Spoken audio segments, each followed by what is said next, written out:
Hello and welcome back to Dr. Logic Awkwardly Does Logic with a Cat. Today we are going to talk about the semantics for propositional logic.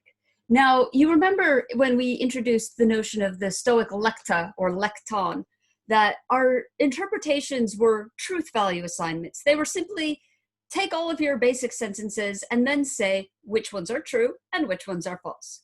It's exactly that same sort of setup that we're going to have with the propositional case. So we have this notion of interpretation that tells us how to make sense of the meaning of the basic terms. But what we're going to say often, instead of calling it an interpretation, we'll call it a truth value assignment, because it is an assignment of truth values to the atomic propositions. Now, there are two constraints that we have on these truth value assignments. The first is that it respects the law of excluded middle. This is the law that says every proposition is either assigned true or assigned false. So we are excluding some middle option or some third option. Now, there are logics where you can have these extra options, where true and false are not the only possibilities.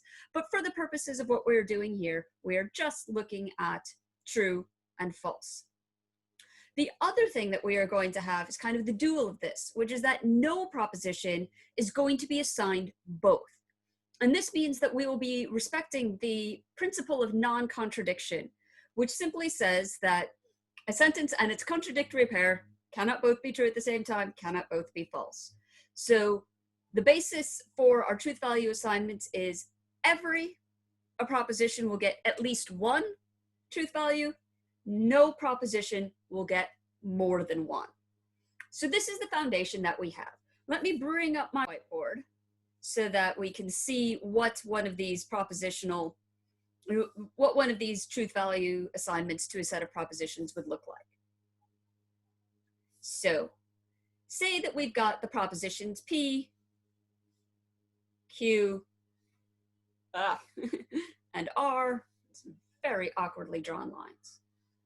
Now, these can either be true or they can be false. So P could be true, Q could be true, and R could be true. So that would be one truth value assignment that we have for these three letters. But it could also be that P is true, Q is true, and R is false. And now I'm not going to read all of the rest of them. I'm just going to fill in a complete table of trues and falses. And what you can find, if you really care about these things, is that every single possible combination for these combination of proposition letters can be found on this table. So all of them could be true, all of them could be false. One could be true and the other two false. Two could be true and the other two false. All of these possibilities are witnessed on this table that I've drawn.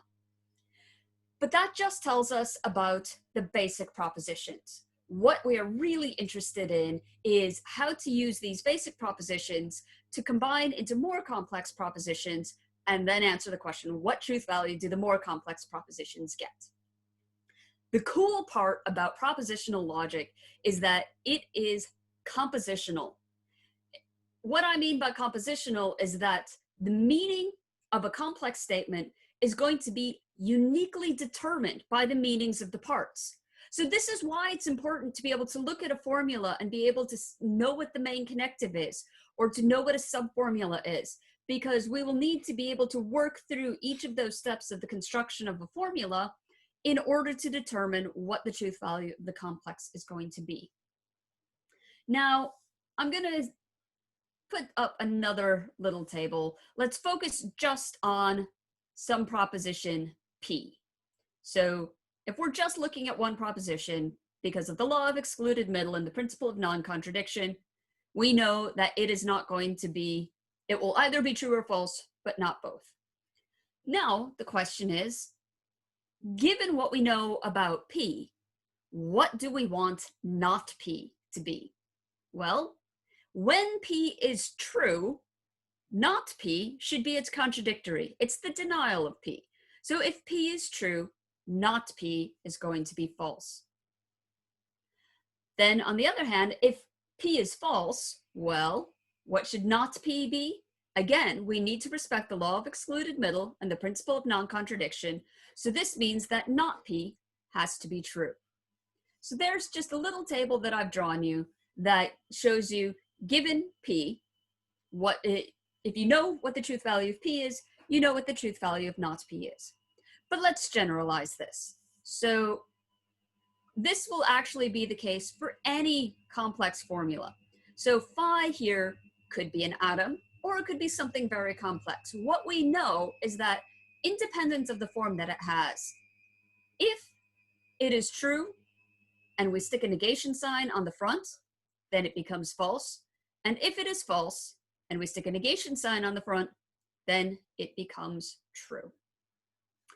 Now, in my next video, I will talk about the compound operators that take two propositions. So the binary operators of conjunction, disjunction, and implication.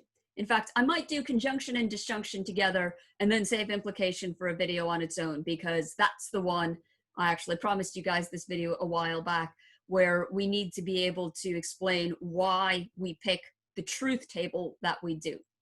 But for now, you've got an introduction to what an interpretation is, what a truth value assignment is, and how to move from the truth values of some proposition to the truth value of its negation.